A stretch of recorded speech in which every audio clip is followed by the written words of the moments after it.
18 sepenuhnya demi Liga 3, Liga Malaysia secara langsung di Astro. Biasanya international break Chun Hang, we usually kering topik sometimes kan. Tapi sekarang ni it feels like ada je benda nak sembang. Of course Thomas Tuchel's England is a big talking point. Sebab apa? Sebab it's a new identity dikatakan lah. Walaupun ada unsur-unsur Gareth Southgate football yang aku nampak dalam first game lawan Albania, mungkin terlalu awal, too soon. Not enough time with the players? I mean, kalau kita mengambil kira, faktor masa dengan training camp semua, they only met last week? Monday. Buat kali pertama mereka bertemu is only last Monday. So kita tak boleh expect tinggi-tinggi kepada gameplay untuk mengubah 180% ataupun 360 degrees.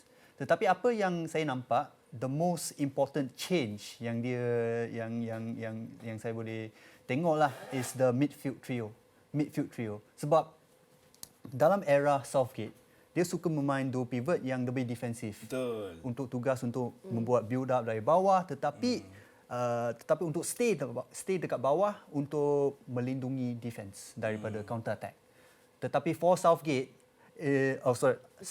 for Tuchel menentang Albania, ketiga-tiga midfield, Declan Rice, Curtis Jones dan juga Jude Bellingham, dan terutamanya Curtis Jones diberikan tugas untuk menyerang, dan mereka dapat kebebasan untuk press the attacking third, untuk kekalkan tempo dan intensity di attacking third, dan jika diperlu Curtis Jones akan turun ke bawah. Bukan Declan Rice Bukan, untuk membantu Declan Rice, yeah. untuk membantu Declan Rice untuk defend, untuk melakukan build up, untuk menjadi satu jambatan to connect defense dengan midfield dengan attack. Tapi some akan argue juga yang Declan Rice with Arsenal is not a pure number 6. He plays more as a box-to-box player, as a number 8 most of the time.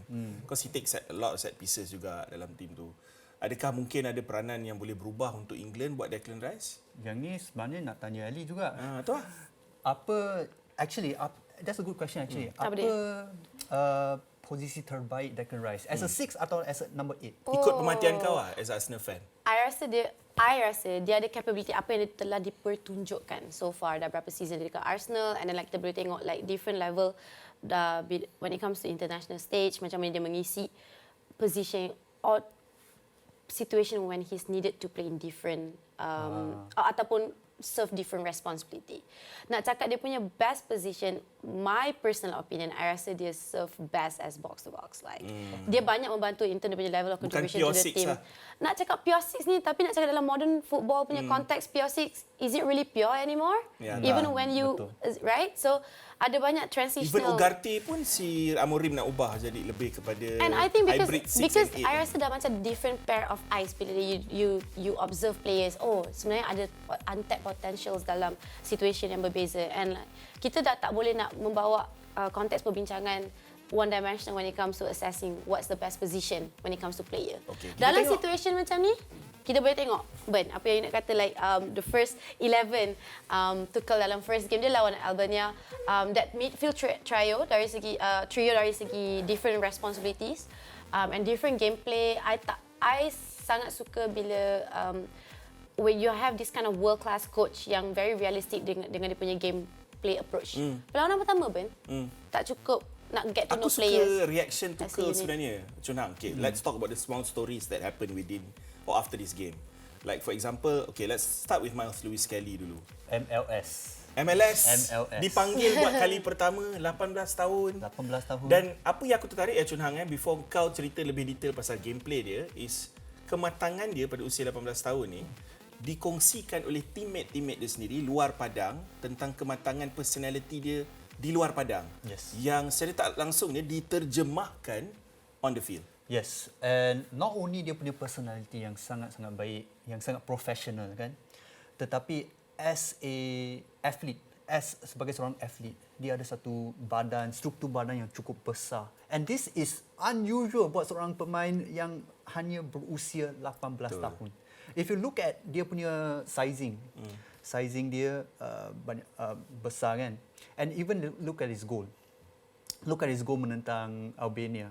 Dia hanya memerlukan one push to create that separation. Satu tap je untuk membina satu separation, ada untuk dalam kotak penalti untuk menjaringkan gol. And I think itu adalah kekuatan terbesar dia sebab if you have that physicality buat seorang pemain yang sangat muda baru masuk first team environment dalam intensity yang cukup tinggi. If you have that physicality, dia akan membantu dari segi technical supaya susah untuk nak defend. Boleh bantu dari segi physicality of course sebab susah untuk ditolak. And I think that helps England as a whole. Kau tahu kenapa aku excited Eli? Sebab walaupun kalau kau tengok Myles Lewis-Skelly ni baru satu penampilan kan, tapi England have been struggling over the years to find a replacement for Luke Shaw. Kan kadang-kadang ada satu ketika Ben Chilwell, ada satu ketika Luke Shaw kerap kaca. Kita tak boleh nak cari pendek cerita pengganti Ashley Cole lah satu ketika dahulu. Kan? Aku boleh rasa yang Myles Lewis-Skelly ni adalah jelmaan baru Ashley Cole in a way sebab dia can attack, he can defend, he's strong. Yeah, before you mention tu, because bila you cakap like kita tak selalu nampak England ada this kind of ataupun kita tak selalu nampak player football at that age yang ada fizik macam ni, membawa air ke tidak keterlaluan kalau nak kata ini boleh consider sebagai generational talent. Generational talent. Like even it could, because like bukan nak cakap pasal like the talent that he has as a football player, tapi macam you katalah fizik lengkap. You nak cakap pasal profile seorang pemain bola sepak yang you mention Ashley Cole. We don't see this a lot. Yeah, it's hard to find lah. Exactly. And then like datang dengan dia pun tak, sebab semua orang pun tak expect dia dalam kesebelasan utama. Dia hanya masuk dalam squad tu I think based on injury kan last minute, right? Kematangan dia tu dah tunjukkan the moment, like the way he handle his reaction of not being able to be on the squad. And then bila dia datang balik and terus reaction and like aku suka grafik ni Eli sebab sejak dia ditanya who are you oleh Erling Haaland pada September 2024, kau tengok pencapaian dia. AFL Cup debut, FA Cup debut, Premier League debut, Champions League debut, skor lawan Man City, of course kita takkan lupa gol tu. England national team debut, walaupun dah kena 2 kad merah, kau boleh kata salah satu tu not legit kad merah sebab dia ditarik balik. Menjaringkan gol pertama England dalam debut dia, dalam penampilan pertama the first player yang untuk menjaringkan gol bawah Tuchel. Like that's quite big. Satu. And second, cakap pasal first England goal tu, check balik dengan Haaland, boleh check balik dengan teammate dia sendiri lah. Foden tu tak tahu bila dah berapa. Dah jadi macam sensitivity club dah pula ni. Tak ada, just cakap je check balik. Kalau dia boleh translate, kalau producer bukan korang dah bantai ke City hari tu 5-1 tak ada, teammate je. I appreciate dia orang punya growth as a team. Tapi Chun Hang, you fikir logically now all of a sudden left back England, as an England fan, kau ada Lewis Hall, kau ada Myles Lewis-Skelly. It's like you're like tiba-tiba ada melting pot of talent tiba-tiba dekat position tu. Bukan saja ada Tyree Mitchell tapi dia injured sekarang. Ada melting pot of talent, and yes, like what you said, mereka left back has been an masalah tau. Satu problem position buat England for the last 10 years. Easily 10 years sebab Luke Shaw banyak injured. Sampai kira Trippier kena main kat sana kejap. Trippier kat situ for the last tournament kan. Not even his natural position. Bukan dia punya natural position. Jadi in this new generation ada Lewis Hall. Kalau nak boleh letakkan Tino Livramento juga kat situ untuk membuat lockdown duties kat situ. Ataupun Myles Lewis-Skelly, seorang pemain yang sangat-sangat versatile sebab dia actually started as a midfielder kan. Midfielder tapi convert as a left back. Betul. So di situ kau boleh nampak versatility options kat situ. Actually kan kalau kau sebut pasal start as a midfielder kan, when you think back Zinchenko started as a midfielder, became a left back. Lewis Hall, if you ask any Chelsea fan, was actually a midfielder converted into a left back. So sama rada macam midfielder pun one of the starting positions untuk Saka dekat academy, and then convert to left back. Betul, dia main left back. Dia main left wing back. Yeah, that's a whole different thing. Kita move on sebab takut nanti tak cukup masa nak sembang pasal yang lain sebab Foden dikritik juga dalam game ni. Played as a right winger, tapi we all know based on apa yang aku faham, best position dia yang bila dia menang Player of the Season last season is as a number 10. So adakah kau rasa is because of his form with City sekarang ni tengah tak cantik, dibawa-bawa kepada performance dia kat England, ataupun dia tak digunakan oleh Tuchel dalam posisi yang sepatutnya main? I think perkataan yang patut kita pakai is role, bukan posisi. Role. Sebab I think sekarang ni ada banyak expectation buat Phil Foden untuk menjadi seorang playmaker.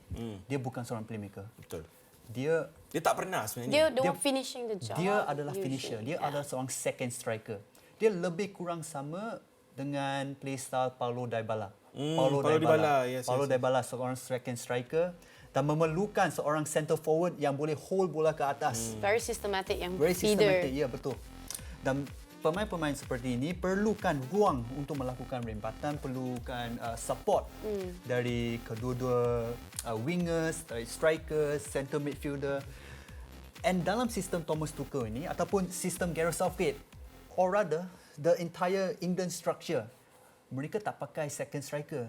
They use banyak pakai Harry Kane as that center forward untuk menjaringkan gol, and their inside forwards, kedua-dua winger akan masuk ke dalam Untuk complementkan untuk complement, yes. Tetapi as the number 10, you kena ada playmaking abilities. Tetapi Phil Foden, bagi saya, final pass, he's not a Kevin De Bruyne. Itu yang I bila dengar balik apa Roy Keane cakap kan.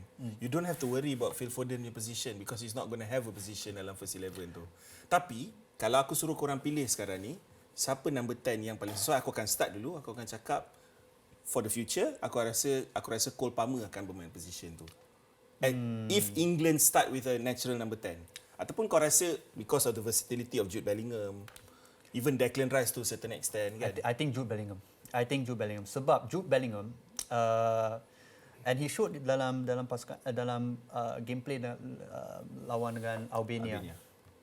If you give him that responsibility, dia akan memberikan impact yang sangat-sangat baik. As a freedom player, kau bagi Jude Bellingham the freedom to roam the pitch. Kau ambil contoh through ball dia untuk Lewis-Skelly. Dia bawa, dia drop deep with that through ball, dia boleh mencipta assist, and at the same time boleh masuk ke dalam kotak penalti to be a goal threat. I rasa peranan nombor 10 ni lebih komprehensif dari segi macam dia macam like a little bit of everything. Like sebab dia memang bermain dekat that kind of window yang have to support both sides of the field. So link up play efficiency, to read the players around you, to know exactly mana diorang nak lari and everything, and you get the right system make player yang boleh execute peranan tu secara efficient, and then barulah Phil Foden ni boleh shine like in that kind of system, which is exactly what macam mana kita nampak dia dengan Manchester City. So nak accommodate dia tak begitu mudah lah kalau nak cerita pasal Phil Foden. Kita nak beralih kepada one more player yang melakukan debut ni, which is Abang Burn. Abang Dan Burn. Hampir skor. You menunggu debut ni. Hampir skor. We've been fed dengan dia punya stories like so long. No, dia punya literally nostalgic sentiments, aspiring dream untuk main untuk England one day. So like bila you sebagai I kena cakap lah, you sebagai Newcastle fan, right? And like you pun follow dia punya story dah lama. And then bila you nampak finally like the day arrive for him. Tapi Ellie, selain daripada nama, sebenarnya Dan Burn dengan Burn sini ada dua persamaan. Oh my Number God. one, Oh my number God. Apa dia? Selain nama. Ni macam tunggu je. Selain nama. Ni macam dah simpan lama je. Aku nak dengar dia seorang. Okay. Yang pertama, boyhood Newcastle fan. Betul? Yang kedua, Dan Burn dari dulu got released daripada Academy Newcastle. Yep. Dia kena release daripada Academy Fantastic. Kurang ajar. I didn't see this coming. Tapi aku kena, I sumpah tak. gua kena kredit Chun Hang lah. Awak punya homework hari ni Lawak. Aku kena buang Akademi Fantasia, dia kena buang daripada Akademi Newcastle. Lawak. So ada persamaan kat situ. 3 persamaan bro, nama lebih kurang sama. Babe, ini lawak 5 bintang. Ini yang dah Serious, I didn't see that one coming. dah dipertingkatkan kualiti untuk lawak 2025. Saya bangga je kawan awak. Yes, of course. Tapi kau imagine babe, player yang pernah Imagine yang mana satu? AS tak, ke? sebab player Dan Burn ni lah, back to serious talk lah kan. Player yang started his career quite late tau. Sebelum dia diberi peluang oleh Fulham, oleh Brighton. Posisi dia pun tak berapa nak tahu whether he's more of a left centre back ataupun left back. Actually dia excel as a left back dalam season yang Newcastle layak ke Champions League kan. Tapi di season bila diletakkan dalam posisi yang dia tak kena expose because of dia tak berapa nak laju, tapi physicality dia strong, things like that. Kau nampak game dia macam mana lawan Albania? Mungkin bukan kayu pengukur yang terbaik. Yes. Tetapi as an aerial target, kau boleh nampak as an aerial target, as a set piece threat, 6'7".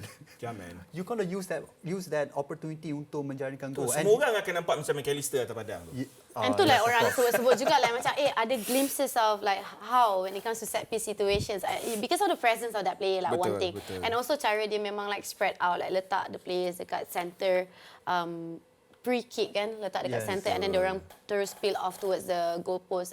I mean, to be honest, bila nak cakap set piece situation, tiba-tiba playbooknya sama, cuma banyak variation. Betul. So they just go with one of Umur those. kau 32 Ada baru the kau right kena call up personnel ni. untuk execute. Kan? Apa yang you nak? 32 years old baru kau kena call up. What a story lah. Okay guys, kita nak ke Twitter ataupun ke X because You ada tanya soalan ke? Aku ada tanya soalan pasal England secara am ni lah. Aku nak tahu daripada fans. Sebab aku tulis skolan, aku tulis stats apa semua.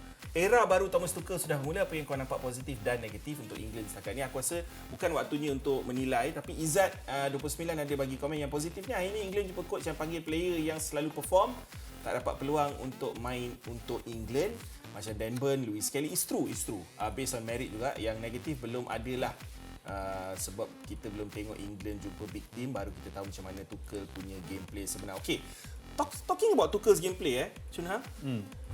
We know that successful formation dia menang dengan Chelsea Champions League semua, dia boleh main back 3, dia boleh main back 4 apa semua kan. Adakah kau rasa that eventually he will revert back to that back 3 and use when Trent datang balik, when Bukayo Saka datang balik, he might use Trent as a wing back? Tak, bagi saya Thomas Tuchel dia seorang jurulatih yang sangat experienced dan akan mengubah sistem based on apa yang dia ada, based on pemain yang sedia ada. Dan bagi saya this England squad memang fit satu 4-2-3-1. 4 at the back. 3 at the back kau kena ada seorang ataupun kau kena ada beberapa pemain centre back yang sangat selesa di bahagian flank. Lepas tu kau sacrifice attacker juga. Yes, at the same time, yes. So bagi saya, I think he's going to stay dengan 4-2-3-1 ataupun 4-3-3. I think lagi satu ya, bila nak cakap pasal Tuchel's gameplay ni, I think macam you dah bagi disclaimer dah, ini like dia punya perlawanan pertama yang dia orang baru jumpa kejap. It's so hard. Apa yang kita tak boleh nak expect a lot of cannot wait to see macam mana Tuchel execute punya gameplay dalam perlawanan pertama lawan Albania. Because literally like I think anyone like neutral spectators yang tengok game tu pun tahu England have been playing like that in every single dia orang punya opening match of any season. Opening friendly or anything. Sebab that's just the way England play. Tapi sebab lain kan bila when it comes to tempo and pace and momentum main dekat Liga and main dekat international and also with the presence of a new manager. Tapi glimpses yang Chun Ha mention tadi dari segi like dia redefine peranan dekat midfield trio tu nampak lebih orang panggil I don't want to say passive and bukan konservatif tapi lebih macam agresif lah dari segi macam like make them bagi kebebasan untuk diorang nak. Betul. Cuma satu just nak mention sebab tadi kita mention Phil Foden and then another player yang patut mention juga Rashford. Tak sempat. Like it's because the kind of players yang diorang pun tak dapat banyak sebab semua orang macam terus individually like fokus kat diorang. You guys actually did not contribute much. Tapi Tuchel pun also mention but it's also because tak banyak passing the players in the middle. Tuchel puji tau Rashford punya work rate dalam game ball, ni. Dia track movement.